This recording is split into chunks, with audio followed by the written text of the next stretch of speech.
नमस्कार दोस्तों, स्वागत है आपका आईएएस पीसीएस में। हम लोग बीपीएससी के लिए पीएसआईआर का कुछ क्वेश्चन को डिस्कस करेंगे। तो चलिए देखते हैं क्वेश्चन को। आपके स्क्रीन पर क्वेश्चन ये रहा। क्वेश्चन ये है कि एरिस्टोटल किस फॉर्म ऑफ गवर्नमेंट को बेस्ट मानते हैं, मतलब कि कैसा वो गवर्नमेंट चाहते हैं। तो उन्होंने पॉलिटी टाइप के गवर्नमेंट को बेस्ट गवर्नमेंट माना है। देखिए, वो दो तरह के गवर्नमेंट बताते हैं। एक है, ऐसे तो बहुत सारे गवर्नमेंट को वो जिक्र करते हैं, लेकिन एक उनमें से एक है ओलिगार्की और अगला है डेमोक्रेसी। ओलिगार्की को वो बेस्ट गवर्नमेंट क्यों नहीं मानते? पहले ओलिगार्की होता क्या है? ओलिगार्की होता है कि फ्यू इलीट क्लास का मतलब की रूल, जो मतलब कि इलीट क्लास है उनका रूल है। तो एरिस्टोटल जो है वो ओलिगार्की को बेस्ट फॉर्म ऑफ गवर्नमेंट नहीं मानते हैं। क्यों? क्योंकि अगर इलीट क्लास का अगर रूल होगा तो उसमें जो गरीब लोग हैं वो इलीट लोगों पर विश्वास नहीं करेंगे। यानी कि अगर इलीट लोग अगर कोई पॉलिसी बनाएंगे, रूल्स बनाएंगे, रेगुलेशंस बनाएंगे, लॉ बनाएंगे, तो वो उसको इम्प्लीमेंट नहीं कर पाएंगे। क्यों? क्योंकि उसको जो पुअर पीपुल है वो उसको क्या करेंगे, नहीं मानेंगे। और एक दूसरा है डेमोक्रेसी। तो डेमोक्रेसी में क्या है कि ये पुअर पीपुल का रूल है। तो पुअर पीपुल का रूल है, तो जिसमें इलीट क्लास है जो पुअर पर विश्वास नहीं करेंगे, इसलिए वो पॉलिटी को बेस्ट फॉर्म ऑफ गवर्नमेंट मानते हैं। मतलब कि मिक्स्ड पॉलिटी, मतलब कि मिक्स्ड गवर्नमेंट। किसका मिक्स्ड गवर्नमेंट? पुअर और रिच क्लास का। तो इसमें क्या है कि दोनों एक दूसरे को क्या करेंगे कि चेक्स एंड बैलेंस करेंगे, यानी कि सेपरेशन ऑफ पावर देखने को मिलेगा। मतलब कि रिच क्लास जो है वो अपना काम करेंगे, पुअर क्लास अपना काम करेंगे, और दोनों एक दूसरे के प्रति क्या होंगे, अकाउंटेबल होंगे। इसलिए वो पॉलिटी को बेस्ट फॉर्म ऑफ गवर्नमेंट मानते हैं। मॉडर्न डेमोक्रेसी में अगर आप देखिएगा, जैसे एग्जांपल के लिए इंडिया लीजिए, तो इसमें आपको पॉलिटी का झलक देखने को मिलेगा। जैसे ऐसे तो भारत में डेमोक्रेसी है, तो डेमोक्रेसी है, लेकिन यहाँ पर ओलिगार्की का भी झलक देखने को मिलता है। जैसे एग्जांपल के लिए आप देखिए तो राज्यसभा यानी कि अपर हाउसेस। तो अपर हाउसेस क्या है? इसमें पीपुल ने थोड़ी ना जो एमपी हैं राज्यसभा के उनको चुन करके भेजा है। वो तो जो राज्यसभा के जो एमपी है वो इनडायरेक्टली आए हैं ना राज्यसभा में। यानी कि पहले क्या है कि राज्यसभा के जो एमपी होते हैं उसका कौन चुनाव करता है? उनका तो चुनाव तो जो वेरियस स्टेट के जो एमएलए हैं और जो बहुत सारे जो लोग हैं वो उनका चुनाव करते हैं ना। तो राज्यसभा जो है वो भी इलीट क्लास का जो क्या है, वो राज्यसभा में जो लोग हैं वो इलीट लोग हैं। उसी प्रकार से आप जुडिशरी लीजिए, जुडिशरी में वो जो जुडिशरी हैं, जज हैं, वो भी चुने हुए मतलब कि इलेक्टेड नहीं है, बल्कि उनका भी क्या है, वो भी मतलब कि बिना इलेक्शन के गए हैं। तो जुडिशरी को भी आप क्या कर सकते हैं, एक प्रकार से एलीट क्लासेस मान सकते हैं। और जुडिशरी जो है वो क्या करता है, एग्जीक्यूटिव और लेजिस्लेचर, ये दोनों पर चेक्स एंड बैलेंसेस रखता है, यानी कि सेपरेशन ऑफ पावर देखने को मिलता है। मतलब कि अगर मान लीजिए एग्जीक्यूटिव है वो अपना काम करेगा, लेजिस्लेचर जो है वो कानून बनाएगा, एग्जीक्यूटिव जो है वो लेजिस्लेचर के द्वारा जो कानून बनाया गया है उसको इम्प्लीमेंट करने की कोशिश करेंगे। लेकिन ये दोनों पर चेक्स एंड बैलेंसेस कौन रखता है? जुडिशरी रखता है। तो इसके अलावा आरबीआई लीजिए, ये भी इलीट क्लास का इंस्टीट्यूशन है।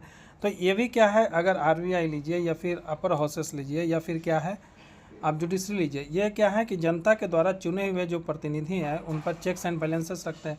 जैसे एग्जांपल के लिए अगर लोकसभा, अगर आप अमेंडमेंट बिल पास कीजिएगा तो लोकसभा से पास करवाइएगा तो उसको राज्यसभा से भी पास करवाना जरूरी है, तभी तो प्रेसिडेंट उसको क्या करेंगे, उसको सहमति देंगे। लेकिन अगर राज्यसभा में वो अमेंडमेंट बिल क्या हुआ कि अगर पास नहीं हुआ तो वो एक तरह से क्या होगा, वो बिल कानून नहीं बन पाएगा। तो एक तरह से क्या है, राज्यसभा यानी कि जो इलीट लोग हैं वो क्या किए हैं कि जो जनता के द्वारा जो चुने हुए प्रतिनिधि हैं उन पर क्या कर रहे हैं, चेक्स एंड बैलेंसेस रख रहे हैं। इसके अलावा अगर लेजिस्लेचर ने जैसे कि कोई बिल पास किया है, अगर वो फंडामेंटल राइट का वायलेशन कर रहा है तो वहाँ पर भी क्या है, जुडिशरी चेक्स एंड बैलेंसेस करेगी। अगर वो फंडामेंटल राइट जो कॉन्स्टिट्यूशन में दिया गया है या फिर कॉन्स्टिट्यूशन के दायरे में अगर लेजिस्लेचर और एग्जीक्यूटिव काम नहीं करेंगे तो उनको क्या करेंगे, चेक्स करने का कोशिश करेंगे, यानी कि सेपरेशन ऑफ पावर देखने को मिलेगा। उस प्रकार से पॉलिटी को जो है वो एरिस्टोटल जो है वो बेस्ट फॉर्म ऑफ गवर्नमेंट मानते हैं। एरिस्टोटल को किस प्रकार का थिंकर माना जाए? तो एरिस्टोटल को आप a realist with ethical orientation type के गवर्नमेंट थिंकर्स कह सकते हैं। रियलिस्ट कैसे? जैसे आपको पता होगा कि वो अपने अप्रोच में फंक्शनलिस्ट हैं। जैसे कि उन्होंने 158 कॉन्स्टिट्यूशन का क्या किया है, 158 कॉन्स्टिट्यूशन को स्टडी किया, उसके बाद अपना थ्योरी दिया। यानी कि एक प्रकार से क्या है, 158 कॉन्स्टिट्यूशन को स्टडी करना मतलब क्या है, अच्छा से कौन सा गवर्नमेंट काम कर रहा है, कौन सा कॉन्स्टिट्यूशन बेस्ट तरीके से काम कर रहा है, तो वो उससे अपना थ्योरी को ड्रा किए हैं। तो यहाँ पर आप देखिएगा तो रियलिज्म की भावना देखने को मिलता है। इसके अलावा एथिकल ओरिएंटेशन कैसे? जैसे वो पीपुल के कहते हैं कि पीपुल को क्या काम है कि वो सरकार उसको पीपुल को मदद करे कि वो यूडेमोनिया हासिल करे। यूडेमोनिया हासिल करना मतलब क्या, बेस्ट लाइफ अचीव करना लोगों के द्वारा। तो लोग बेस्ट लाइफ में अचीव क्या करेंगे, वर्च्यू अचीव करेंगे, वैल्यूज को अचीव करेंगे, वर्च्यू के हिसाब से अपना काम करेंगे। लेकिन एक चीज़ बताइए, ये तो इथिकल चीज़ है ना। एक्चुअली में जब भी जनता अगर या जो भी लोग हैं वो इनसिक्योर महसूस करते हैं तो वो सेल्फ इंटरेस्ट के पीछे भागते हैं। वो कभी भी मतलब कि इथिकल डिसीजन नहीं लेंगे, मोरल डिसीजन नहीं लेंगे, भले ही उनको दूसरे को कितना ज़्यादा नुकसान हो जाए, लेकिन वो अपना ही फ़ायदा देखेंगे। तो इस प्रकार से आप रियलिज़म कहिएगा कि मतलब कि जितना भी लोग हैं वो अपना रियलिज़म मतलब कि जो उसका इनसिक्योरिटी जिससे वो महसूस कर सकते हैं वो चीज़ वो एक्शन लेंगे, भले ही इथिकल मोरलिटी क्या कहता है, एथिक्स क्या कहता है, वैल्यूज क्या कहता है। लेकिन एरिस्टोटल तो है वो वैल्यूज की बात करते हैं, वर्च्यूज हासिल करने की बात करते हैं। तो इस प्रकार से आप कह सकते हैं कि एरिस्टोटल जो है 158 कॉन्स्टिट्यूशन को स्टडी करके अपना थ्योरी देना, यानी कि रियलिज्म। वर्च्यूज को लोग वर्च्यूज हासिल करें, स्टेट वर्च्यू को हासिल करने में मदद करे, यूडेमोनिया हासिल करने में मदद करे, तो वो हुआ इथिकल चीज़। तो एक प्रकार से आप कह सकते हैं कि एरिस्टोटल जो है वो a realist with ethical orientation type के थिंकर हैं। अगला है कि it is just to treat equal unequally, sorry it is unjust to treat equal unequally, it is equally unjust to treat unequal equally.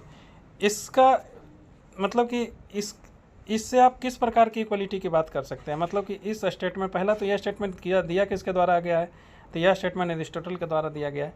अगर आप इस स्टेटमेंट को तोड़िएगा तो आपको पता चलेगा कि एरिस्टोटल जो है वो प्रोपोर्शनेट इक्वलिटी की बात करते हैं, वो एब्सोल्यूट इक्वलिटी की बात नहीं करते हैं। प्रोपोर्शनेट इक्वलिटी मतलब क्या, unjust to treat equal unequally. मतलब कि अगर मान लीजिए कि दो पीपुल, अगर एग्जांपल के लिए अगर मान लीजिए कि 50-50 मार्क्स लेकर के आया है सेम एग्जाम में, तो दोनों पीपुल को सेम पोस्ट मिलेगा। ऐसा नहीं है कि एक को बहुत हाई पोस्ट मिल जाए, एक को लोअर पोस्ट मिल जाए, जबकि दोनों ने सेम मार्क्स लाया।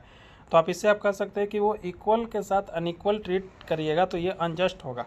अगला है कि it is equally unjust to treat unequal equally. वही उसी प्रकार से मान लीजिए कि एगो 50 नंबर लाया है, एगो 50 मार्क्स लाया है, एगो 20 मार्क्स लेकर के आया या 30 मार्क्स लेकर आया, लेकिन दोनों को सेम पोस्ट दे दीजिएगा। तो दोनों को सेम पोस्ट दीजिएगा तो ये भी क्या है, अनइक्वल है। इसी को एरिस्टोटल मानते हैं कि अगर इस प्रकार की अगर हरकत कीजिएगा कि अगर इक्वल को अनइक्वल ट्रीट कीजिएगा या फिर अनइक्वल को इक्वल ट्रीट करने की कोशिश कीजिएगा तो इससे रेवोल्यूशन आ सकता है। तो एरिस्टोटल जो है इस प्रकार का स्टेटमेंट दिए हैं और वो प्रोपोर्शनेट इक्वलिटी की बात करते हैं, ना कि एब्सोल्यूट इक्वलिटी की बात करते हैं। एब्सोल्यूट इक्वलिटी मतलब कि अगर कोई 50 मार्क्स लाया है और 30 मार्क्स लाया है लेकिन दोनों को सेम पोस्ट दीजिएगा तो ये एब्सोल्यूट इक्वलिटी हुआ, लेकिन वो इस प्रकार की बात नहीं करते हैं। उसी प्रकार से वाइस वर्सा कि एरिस्टोटल किसके शिष्य थे, तो ये एरिस्टोटल जो है वो प्लेटो के शिष्य थे। दोनों जो हैं वो सोक्रेटिस स्कूल से संबंध रखते हैं, एरिस्टोटल हुए या प्लेटो रहे।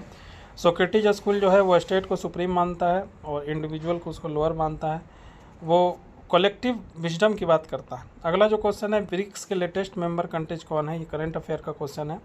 तो इसके जो लेटेस्ट मेंबर कंट्री है वो इजिप्ट है, इथोपिया, ईरान और यूएई, ये 2024 में ब्रिक्स को ज्वाइन किया है। अगला इंडोनेशिया जो कि 2025 में ज्वाइन किया है। तो सबसे लेटेस्ट ऐसे इंडोनेशिया है ब्रिक्स के लेटेस्ट मेंबर कंट्री। तो आज के डिस्कशन में बस इतना ही है दोस्तों। अगला डिस्कशन में हम फिर से कुछ क्वेश्चन PSIR का डिस्कस करेंगे BPSC के नज़रिए से। तो थैंक यू दोस्तों।